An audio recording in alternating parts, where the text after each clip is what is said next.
Hey, what's going on everybody, and welcome back to another Fallout 4 modding video, and today we're talking about another one of my favorite mods, and one that I think is completely necessary for just about every load order.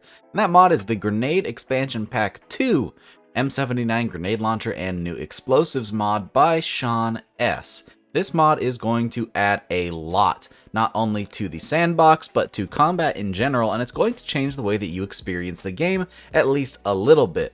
A lot if you're playing a hardcore survival game mode.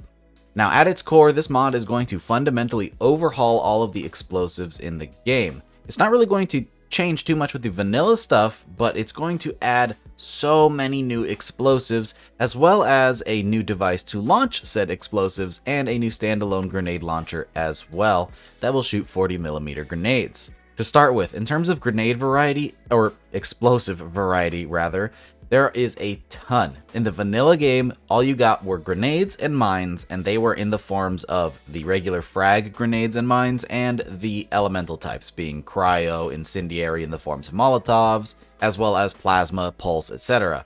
And that was pretty much it. This mod takes it to a whole new level.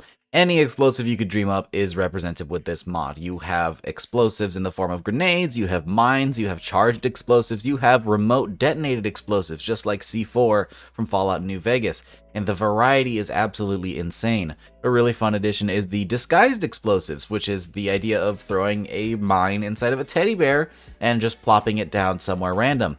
The reason that's useful is that whenever an NPC sees a mine in the vanilla game, they will immediately know, hey, that's a mine, I'm not going to walk over there.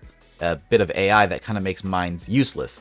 However, the disguised mines just make them look like regular old objects, and so the raider has no reason to suspect anything of it, and will easily walk into your mines for a lot of damage, which is pretty funny. Additionally, on top of all those grenade types and explosive types, like I said, we have a standalone M79 grenade launcher. This is going to be a single shot break action grenade launcher, a pretty familiar one known as the Thumper to some of you. And this one allows you to shoot out 40mm grenades, but you can actually craft different types of sabos to put into it for different explosive effects. On top of all of that, there is a unique version of the M79 grenade launcher, which will allow you to shoot many of the newly added grenades. So we'll get into all of these specifically starting right now, and I suppose we should jump into it pretty quick as there's a lot of content in this mod. Now then, I suppose one of the easiest places to start is with the grenade launcher itself. Here we see a nice, simple M79 grenade launcher, and this thing has some pretty beefy stats. It has a base damage of 176, shooting out 40mm grenades, and while that may seem like a lot, again, it is a grenade launcher, and that damage is going to be spread out in an area of effect. It has a fire rate of 3 as it is break action, a range of 95, an accuracy of 76, a weight of 9.4 pounds, and a value of 346 caps. And you'll notice it does actually have some modifications here on the right. And believe it or not, this thing is added to the level list, so you will find this fairly often on raiders firing this thing at you. So be careful when you're running around in the wasteland, as there will be flinging some pretty high explosive grenades at you. Now, in terms of animations and everything, this one's pretty simple. It uses the double barrel action, so we will shoot it and break it just like you would with the double barrel in the vanilla game, but it looks pretty nice, and I gotta say I like the iron sights. The model on this thing is really nice for being included with a massive grenade pack.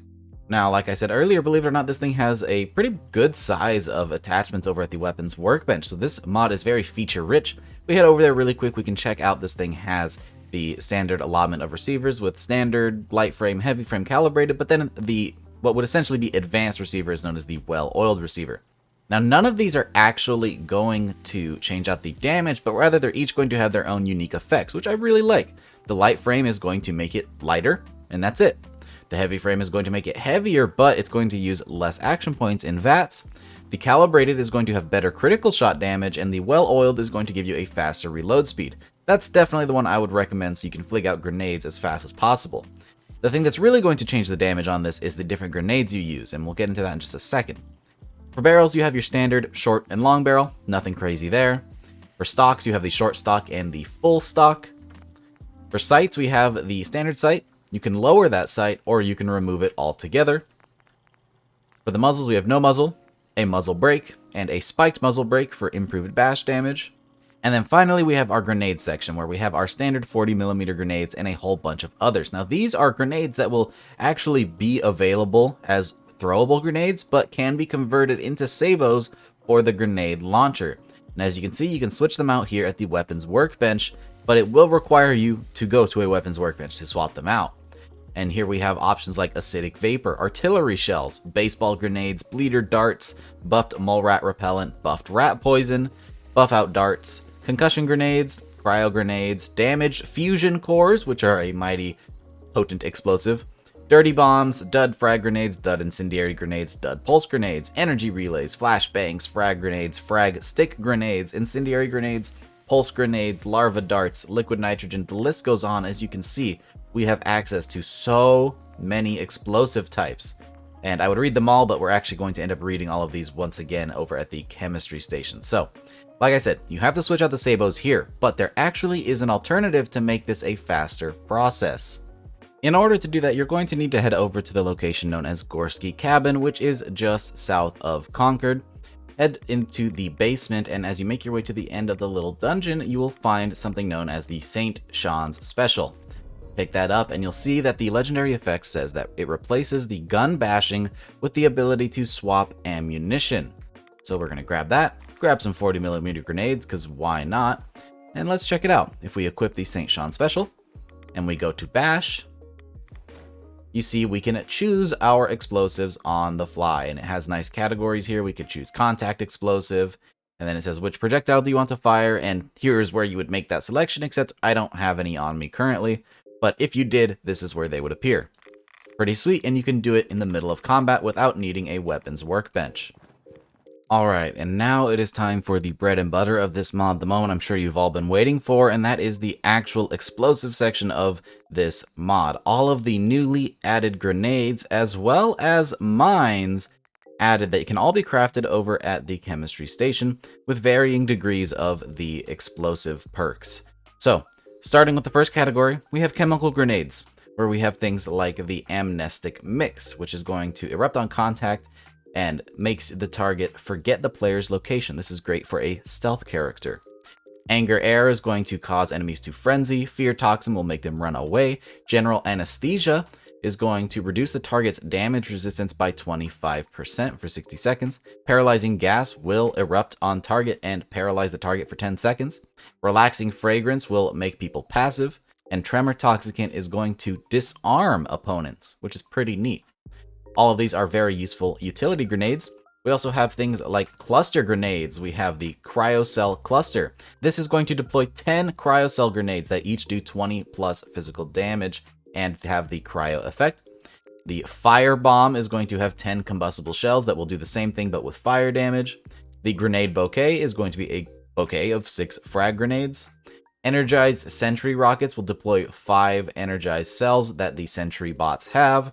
And then the little boy pack, as you can see, is a 6-pack of little boys that are held together by the soda can 6-pack little plastic bit. You know, the one that gets stuck on turtles.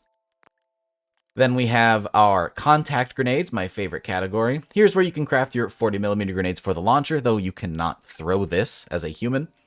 You have your Molotov cocktail, the baseball grenade, buffed rat poison, which is essentially just rat poison, but it will explode on contact and infect people in the area. Concussion grenades, liquid nitrogen, nitroglycerin, acidic vapor, compact artillery shells. Yeah, you can just throw an entire artillery shell. An overloaded alien round, a Tesla conduit, damaged fusion cores, overclocked fusion cores, and the plasma cell, which is literally just the plasma ammo, except now you can throw it as an explosive, and it will do plasma damage. So rather than being timed, this one just explodes on impact. Pretty neat.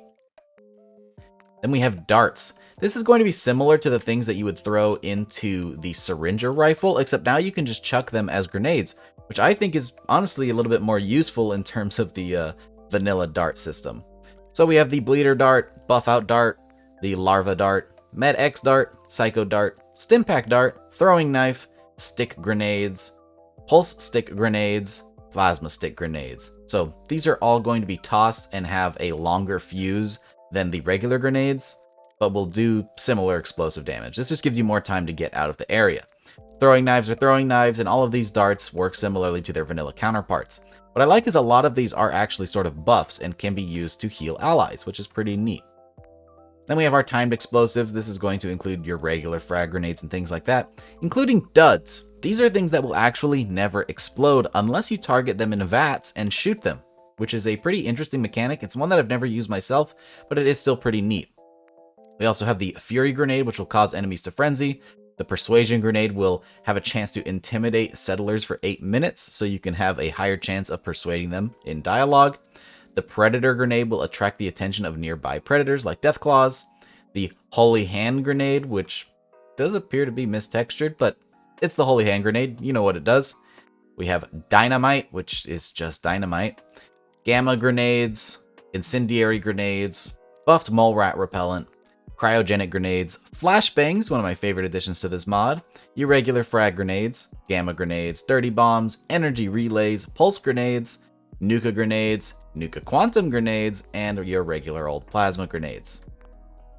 And then finally, that takes us over to the mines section, where we have 3 different types of mines. We have your charges.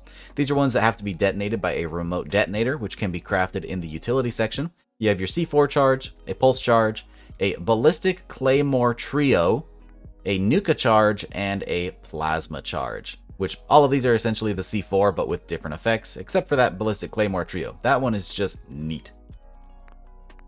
Then for the disguised mines, these are all going to be essentially regular old mines, except they're going to be disguised as different objects. So here we have our disguised bottle cap mine, our disguised dirty water mine, our disguised incendiary mine, disguised poison gas dispenser, disguised cryo mine, fragmentation mine, pulse mine, and plasma mine, all with different neat models. So you can have a teddy bear as a plasma mine or a robot horse head for a pulse mine.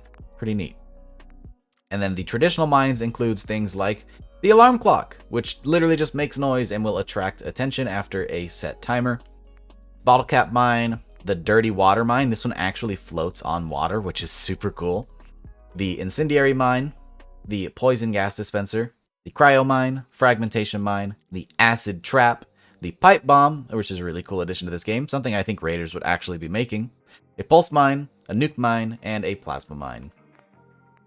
And that's it. You can also head to the utility section, like I said, to craft that detonator. Additionally, all of these mines and grenades will be added to the NPC's leveled list, so they will be throwing these grenades at you, which will fundamentally make combat a bit more difficult, especially on harder difficulties. But, of course, you can also craft these and use them against your enemies, or just find them on them if you don't have high explosive perks. And that's pretty much everything in this mod. You get 2 different grenade launchers, one with a nice legendary effect, and all of these wonderful explosives, all of which added to the leveled list to spice up the variety of things you find in the game. And by a good margin, this adds so many different types of explosives that you can find now. And they vary depending on who they are, so raiders are going to have some simpler explosives, whereas gunners will have some of the nicer ones, which is pretty cool. And again, you can find that grenade launcher out there on the world as well. So, this is one I absolutely think everybody should download. It's available for both PC and Xbox, and I think it fits in every load order. It's lore friendly, but it also fits in a modern load order. All of these things can be expected to be crafted at some point in the post-apocalypse. These are all things that people would use to defend themselves or to wreak havoc on settlers as some nice raider explosives. I think this is an excellent mod and one that everybody should try out if they haven't already. I had a few people ask about it recently, so I figured it was deserving of its own video, as there's a lot of really good content in here.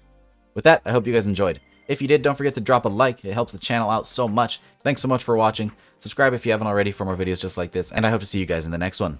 Peace!